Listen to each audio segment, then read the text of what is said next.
We're going through something absolutely historic. Technologies across the board are growing exponentially. It's a disruption that's going to completely redefine the way businesses compete. In the next decade, we're going to lose 40% of today's Fortune 500 companies. The exponential growth of computing is continuing. AI is nowhere near its full potential. Whether you like it or not, that the future cannot be stopped by anyone. Okay, so welcome to the Future Tech and Foresight podcast. I think it's been far too long since I've released an episode, and I'm happy to finally do so after this relatively large rebranding effort is now complete. So if you're curious, in the new introduction episode at the very beginning of the podcast, I've explained the reasons behind the rebranding and detailed the new direction and topics the podcast will now cover. It's kind of the primary topic has shifted away from job automation. But part of the reason is actually connected to today's episode on brain-computer interface technology. So I first came across Neurotech as the larger category term many years ago in a relatively short article that described and showed images of a paralyzed patient that was able to control a robotic arm with simply her thoughts in order to pick up a cup of water and move it towards her lips so that she could take a drink. But it wasn't until the hype and I guess the plethora of articles out there explaining Elon Musk's Neuralink venture that I decided to look further into this fascinating technology and what its potentials may hold for the future. So once I understood the tech at a more or less general level, not only did my amazement of what our kind of shared future might shape into grow, but the realization that focusing on a narrow subject like automation was in part actually limiting. If there is validity to the exponential growth of technological development argument, which I think there is, being highly focused in just one area may actually blind oneself to opportunities elsewhere that solve problems faster and perhaps even more efficiently than what is currently focused on. And this is part of the desire of the podcast, to expose us all to a more diverse set of technologies and how they might impact future organizations and individuals so we can all make better choices moving forward in our more and more complex world. So to summarize and reiterate, diving into brain-computer interface was one of the light bulb moments for this understanding, and I'm happy to hopefully expose this technology's awesome potential for the first time to some of you. So I'm fortunate enough to be joined by David Moses. He is a postdoc researcher out of the University of California who has worked on enabling paralyzed patients to communicate using surgically implanted brain-computer interface technology. So David and I discussed the work he is doing, how the technology works at a general level, some of the challenges to the technology, and what more or less the next 10 years may hold for the future of brain-computer interface technology in general. So even though David has been extremely busy, he was able to share some essential insights for this podcast. But due to our limited discussion time, I think it's a little bit relevant to give a short overview of the technology before we dive directly into the content with David. So if this is the first time you've even heard about this technology, or you've only vaguely heard about the high-profile 2016 launch of Elon Musk's Neuralink company, brain-computer interfaces are the most common devices within the neurotechnology category. And neurotechnology is simply any method or electronic device which interfaces with the nervous system to monitor or even influence neural activity. So I have a future guest lined up to come on and discuss more the kind of wide range of technologies and applications that are already available. But generally speaking, the range of technologies exist from MRI scanners to implantable brain devices. So there's quite a wide range there. But David and I discuss in more depth some of the more fascinating current and future applications of brain-computer interface, but in large part, the applications of neurotechnology have been on the treatment of various mental health issues like depression and insomnia, but also in aiding the rehabilitation of such health issues like strokes, paralysis, Parkinson's, and even recovering hearing. So as you'll hear in the interview, the practices used are usually broken down into invasive versus non-invasive, where invasive requires surgery to typically implant electrodes directly into a part of the brain, and non-invasive, which we won't really touch on in this episode today, uses various devices to record the brain activity simply by more or less placing a hat or helmet of some sort directly onto the head. So where the industry has become really interesting, though, is at the intersection between these devices and, of course, the introduction of artificial intelligence. So with the advancement of neurotechnology devices like MRI scanners, we have been enabled to record larger and more detailed data sets about what is actually going on in the brain by more accurately detailing brainwave activity. But with the introduction of AI and, of course, the powerful ability to train AI on data sets and learn over time, we have essentially enabled a more accurate understanding of what that data can actually represent. This has opened up the possibility to decode brain activity and understand aspects of both animal and human experience like speech, thought, and even image generation. Now, as you can imagine, this does bring up a large number of ethical issues that will, I think, only really grow as the technological capabilities increase. Though interesting and important, the topic is so vast that I think it's best to dedicate an entire future episode on the ethical implications, but focus on the technology and what is possible in this first discussion. And moving forward to this first discussion, one of the things that has been enabled with specifically trained AI programs is the ability to detect words being spoken, and I put that in air quotes, even if no sounds have been uttered. And this leads us to the conversation today and the research of David Moses and the team he is working with. So David, as I mentioned before, is a postdoctoral scholar at the University of California, San Francisco, as part of the Edward Chang Lab.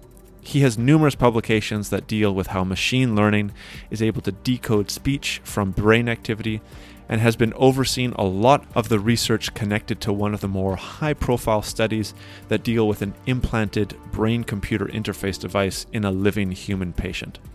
So I found David's insights into this topic to be fascinating and gained, I really think, a deeper appreciation for what is possible, and both excited and perhaps a bit worried when he laid out what the future may hold for this industry. I hope you find the conversation as useful as I did to really help frame what is happening in our future just a little bit more. Great. Well, thank you, David, for coming on to the podcast. It's a pleasure to finally reunite on an online forum. So thanks for coming on. Thanks for having me. It's good Great. to be here.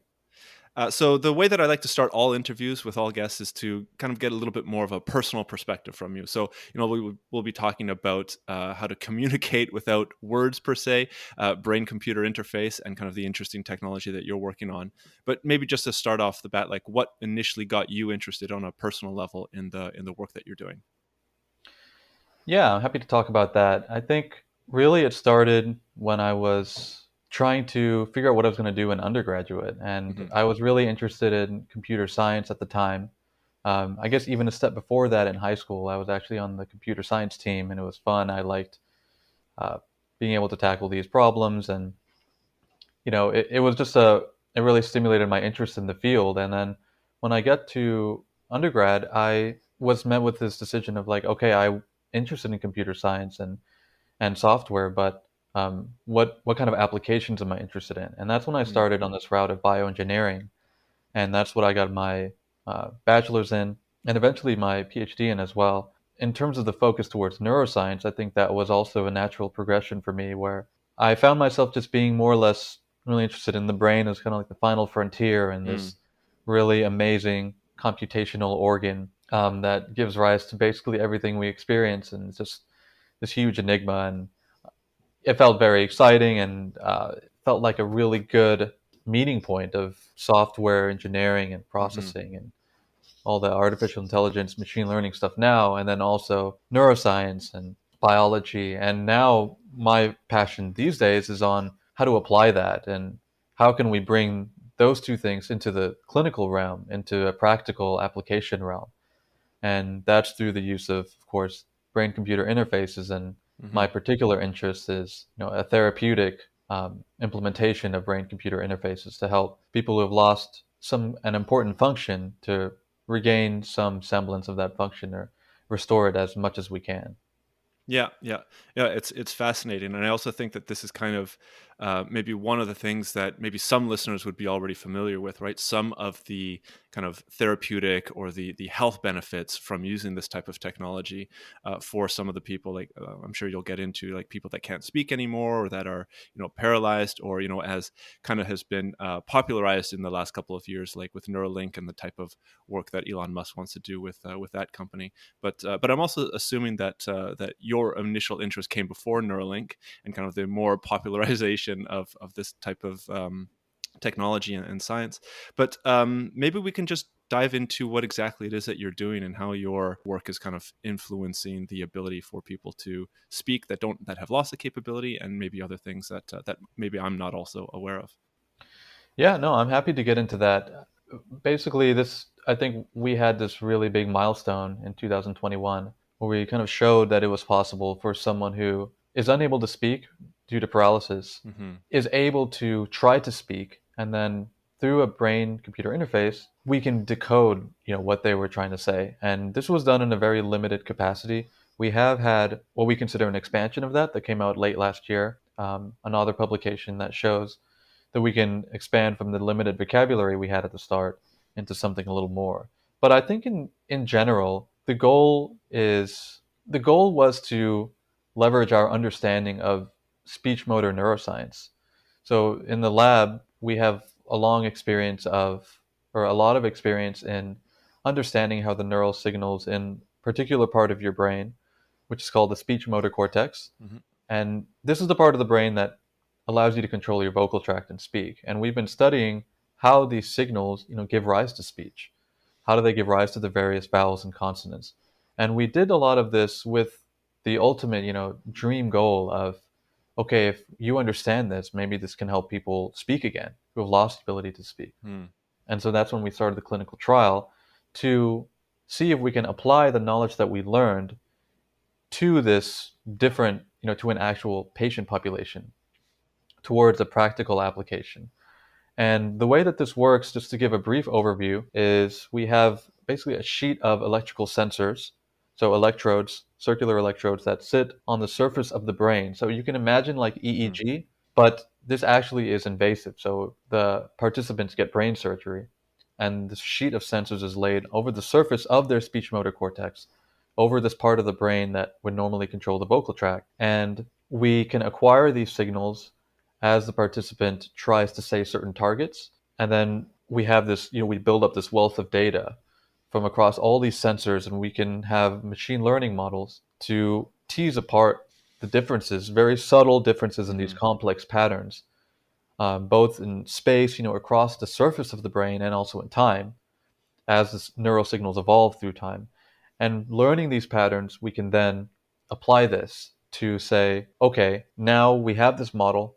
Can we actually predict on a new time series, a new encounter of neural signals that the device picks up, and can we turn that into what the person was trying to say? Can we decode that information?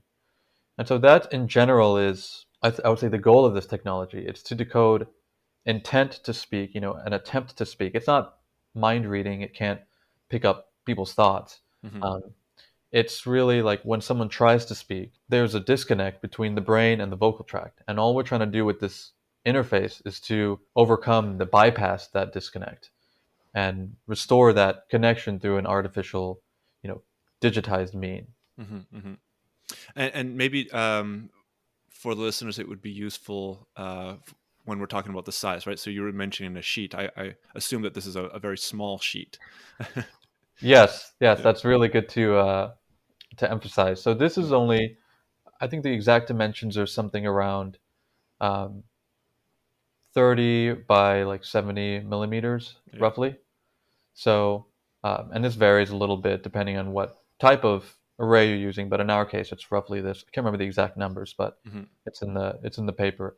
But this is enough to cover a really important area for speech processing, and also with the amount of channels that we have to give us really high fidelity spatial resolution that we can tease apart these patterns in different spatial activations. And going back to the machine learning aspect that you were mentioning, so I can only assume that in the kind of training phase, there were some errors that were made, right? There were maybe some words that were thought that weren't necessarily decoded properly. And is this something that's getting better as time goes on, or is it already so good that, say, I think apple or I don't know elephant, and the AI program would be able to specifically and maybe perfectly write down or how should I say understand that those are the two words that I'm thinking of. That's a good question. Yeah, I mean, I think there's definitely still room for improvement. Hmm. And just to emphasize, it's you would have right now with the existing technology, at least, you would have to attempt to say these words. You couldn't just think them. Mm. There is a separate study that had a small word set that they had participants try to just think words, and they were trying to decode that. So that's interesting. Encourage people to read at that. It came out of Caltech in the Anderson Interesting. lab. But for our approach and to enable the type of performance that we see in terms of how accurate can we decode speech, how fast can the system go, and vocabulary size, these are kind of our considerations, or at least Hmm. some of them. Hmm. The person has to try to speak. It's really difficult to decode just imagined Mm. thoughts. So Interesting. so in that regard, though, to answer your original question, there is still a lot of room for improvement, and I think that there's a lot of ways that this improvement can kind of take shape. So hardware is going to be an important one. If we're talking about the future of the field, Hmm. I think it's very telling that if you look at, for example, all the companies that are out there making brain-computer interfaces, a lot of them have different hardware. Usually, that's a very big disambiguation between the companies. Sometimes there's similarities in what they want to achieve, but the hardware that they use is almost like the bread and butter in some ways. So this isn't to say that the machine learning algorithms aren't important, but the hardware is really, I think, yeah, as I said, it's what separates a lot of Yeah. companies from each Yeah. other. You can just immediately tell who's trying what by Mm. the Mm. hardware that they're trying to develop. And so that's one way that things can improve. And I think also, of course, the algorithms themselves, there's still so much we don't understand about the brain and about, the signals that underlie the behavior of interest, that Hmm. underlie these attempts to speak. And so I think those two to me are really big roads to a future where you can get something that's extremely reliable, extremely accurate, and Mm. ultimately really usable and helpful for people who kind of need this technology. Yeah. But maybe it's also useful to emphasize that it's already successful, right? So I read this article that I think was the first time that I came across your work. That one of the patients, I think there's a code word to make the person anonymous, but this person was actually able to, in your words, attempt to speak certain words, and the words were picked up, and this person was able to communicate, though at a slower rate than, say, you or I that are doing right now, but they were still able to, as a fully paralyzed person, able to communicate. So even though there are all these advancements today, right now, this kind of success, if you will, can actually be realized. Yeah, and I think that's a really good point. And I think that working with some of not just the participants on the trial, but some of the other individuals who have these kinds of disabilities and understanding what they currently use to communicate, Mm, mm, and those limitations. I think to me, it demonstrates a very real need and a kind of a fundamental one. The ability to communicate yeah. and interact with your surroundings. It's fundamental to who we are to some degree. And I think what we have already shown, at least in our you're probably referring to Bravo One, Yeah. as we Yeah. refer to him, also known as Poncho. There's a really great New York Times story written about him. He's an amazing person, Mm, and just seeing him use the system, and I think it's very clear to me, at least, that there is an immediate practical benefit that could be mm, granted to people with these kinds of disabilities. I think, of course, people with the most severe disabilities who have almost no means of communication, this technology is particularly the most promising for them. mm-hmm. But I think there's still there's so much research that still needs to be done, especially given how some of these things can vary from person to person, I think, as other studies have shown. But so far, we are very optimistic, that this will be continue to improve and just continue to. I think it's there. I think we Yeah. just need to focus on more practical aspects. That's really important to us, um, and I think it should be important to others in the field. Is okay, some of the proof of concept is there, but how do you actually make something that is tailored to the needs of this patient population, Hmm. that's reliable? Very interesting. I wanted to also go back. So you were mentioning that the hardware is kind of the major challenge, if you will, in order to make this much more successful in the future. You also mentioned that the technology that you're using is invasive, I think is the correct term in your discipline, right? So I've also found that there are other companies, they do different things, but it's non-invasive, right? It's a wearable that you're able to put Hmm. on your head, and those would be able to just pick up brain signals as opposed to the actual thoughts that are directly in your brain, if I understand it correctly. But my question to you is, do you see, say, in the next, I don't know, let's pick a number, 10 to 20 years, that the type of work that you're doing would no longer require kind of invasive surgery? If the hardware gets good enough, would it just be able to have a wearable, and the kind of attempt to speak would be able to pick up due to the sophistication of the receptors? Yeah, so I think there would need to be a fundamental breakthrough. Okay. Um, that's kind of my opinion. I think that what people have been able to show with non-invasive methodologies Mhm. is really impressive, and there might be further improvements that can be made incrementally to get to something that I think you might be able to do something basic like a small word vocabulary or something like that. But to really get to the level of fidelity Mm. and the naturalness of what we are hoping to achieve and we think we can achieve, um, I don't see any way with existing non-invasive technology to get there. Really interesting. And just to clarify, one of the main reasons for this, it's the skull acts as, if you will, like a high pass filter.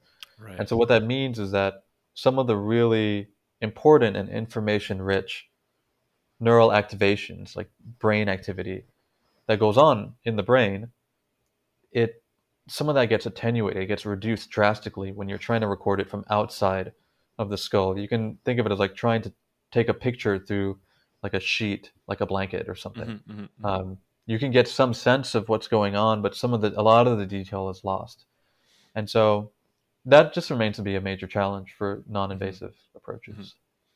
And for something so important as speech, you really want to have that fidelity as high as possible, so that you're not making those kinds of mistakes, frustrating your patient, and ultimately not enabling the person to speak and communicate. Very interesting. I also see. I know that you're very busy and that we have a short amount of time here, so maybe we can spend the last 5 or so minutes of the discussion to really focus on kind of the future. We've talked about it a little bit, but are there any specific things, whether it be new kind of methodologies, new technologies, new approaches, that really excites you about the next 10 years or so in your field? Yeah, I definitely think so. I mean, you can see on the software side, I think and the algorithm side, there's going to continue to be developments. Hmm. I mean, you just look at the new chat Yeah. GPT Yeah. and these types of technology that has kind of taken the world by storm. And it seems like every few years there's just some new breakthroughs.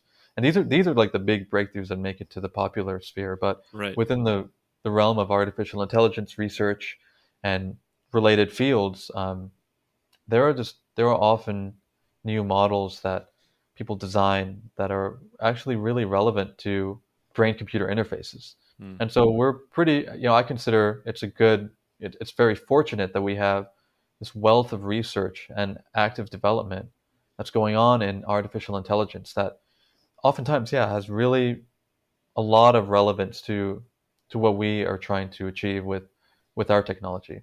And so in that realm, I'm very optimistic. Um, I think that again, there are companies now. There's a lot of investments now in trying to make something that is out of the research realm and into patients' lives who need them. And I think Hmm. that is very promising. there's a lot of course, ethical considerations that have to get worked through. There have been, I think, a good example of this, of one kind of potential issue I'm talking about is there was a company that had retinal implants to try to restore vision, and um, basically the company they went bankrupt and they ceased operation, and people who had the implants were left, in a kind of a really weird situation where even though they felt very optimistic about the technology, all of a sudden there was no one left to support it and to continue working on it. And so I think this is just one example. I mean, there's all kinds of like data privacy, like brain data privacy issues. But anyways, I think that it's important to think about these things, but overall I am optimistic that and excited by the fact that there's more interest in the field, not just in the research sphere, but in industry, because that's really what it's going to take, to help people. People in both research and industry need to engage with the people that they want to help to make sure that what's being designed is appropriate for them. And yeah, overall, I think that these are, nothing is going to be easy, but there's a clear road towards, taking this to where it needs to go. And I think I'm very optimistic about that.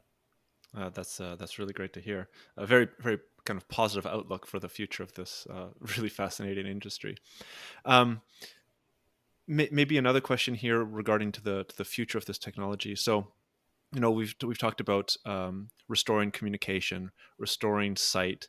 I know that there's many other companies out there that are trying to deal with or kind of treat depression or other kind of anxiety issues within the therapeutical or the healthcare kind of system.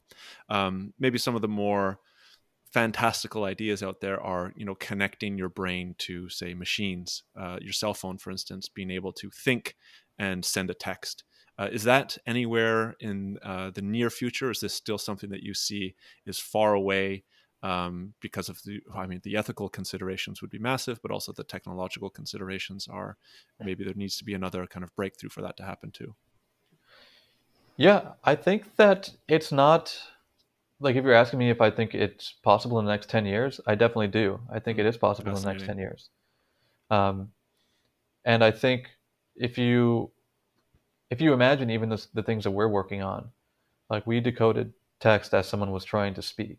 Yeah. And that just got displayed as text on a screen. But going from that to a phone or a computer for them to control, I'm not going to say it's trivial, but it's straightforward. Yeah. That can be solved. All the pieces are there to solve that. So I think that at least for people who could really benefit from the technology, I am optimistic, and I think in the next 10 years, they will have brain-computer interface options. Now, for just a regular consumer like me or you, do I want to, augment the rate at which I can use my phone or my computer? I'm going to get a brain-computer interface. I don't think we're quite there yet. I think that's probably a long ways out. And but to me, I think that's okay, and that's pretty reasonable. So it's always okay, interesting. yeah. I've had a number of debates or even mild discussions with some of my friends about this, and the concerns, but then also kind of the enormous benefits that would come with this specifically for the consumers. But I think you're right. The benefits for those people that actually need it far outweigh the kind of potential risks, if I can even use that word, for the consumer base in the next 10 years or so. So really interesting to hear. Yeah, I think that's exactly the same viewpoint that I share. Yeah. So, the first step is to help the people who need it with this technology, who can be uniquely helped with the technology. I think that is really, really important. And then, if there is an opportunity for, as technology improves and as all these approaches, the hardware, the software improves, maybe in the, I guess, more distant future, you could imagine a general purpose, just a general purpose interface with technology that's done straight from your mind. It's pretty, like It's science fiction. sci-fi. Yeah, So absolutely. I'm usually don't focus on those types of applications because where my focus is on something more with a clinical application. But I would say, it's possible. Fascinating. Well, I also see that the time's about up here, David. Thank you very much for coming on. Where can people follow you, get in touch with you, see what kind of work that you're coming out with, and the type of work that you're working on? So in terms of where people can reach me, I have a Twitter that I check occasionally. I'm not on it that often, but it's at David Moses. But if you just follow the research from the Edward Chang Lab at UCSF and just keep an eye out for any publications or anything in the media for that. But we try to promote that using any big outcomes using our kind of Twitter presence. So that's a good way to keep in the loop. Perfect. Great. Well, I'll have that up in the show notes. So if there's anybody that's interested, they can get in touch. So thanks a lot, David, for coming on. It was a pleasure, and I'll hopefully have you back on in the future at some point. Thanks. So thanks for listening to this week's Future Tech and Foresight podcast. If you like what you've heard, here are a number of ways that you can go out and support the podcast. The best way would be to leave a review on Apple Podcasts or even give a rating on Spotify, which you can find a step-by-step explanation for on the futuretechandforesight.com website. Alternatively, feel free to leave a comment either on the episode show notes on the website or the YouTube channel, where you can also see video recordings of each of the interviews. And finally, if you are part of an organization that is aware of the disruptive and transformational impact that emerging and future technologies will bring and want to know more, you can get in touch with me to hear about the strategic foresight services I offer and how I can help future-proof your organization and take advantage of the phenomenal opportunities available to survive and thrive in the future. A lot of future-shocked people and future-shocked institutions in our society. They're simply overwhelmed. Once there is superintelligence, the fate of humanity may depend on what the superintelligence does. Science fact is catching up to science fiction. The first truly intelligent machine will be the last invention that humanity needs to make. The only scarcity that will exist in the future is that which we decide to create ourselves as humans. Within a 10-year design revolution, we can have all humanity living the highest standard of living anybody's ever known. Progress is accelerating at an exponential pace, and it's going to reach a point where progress is so fast it's going to be a singularity. We are probably one of the last generations of Homo sapiens. Every single headline points to the birth pangs of a Type 1 civilization.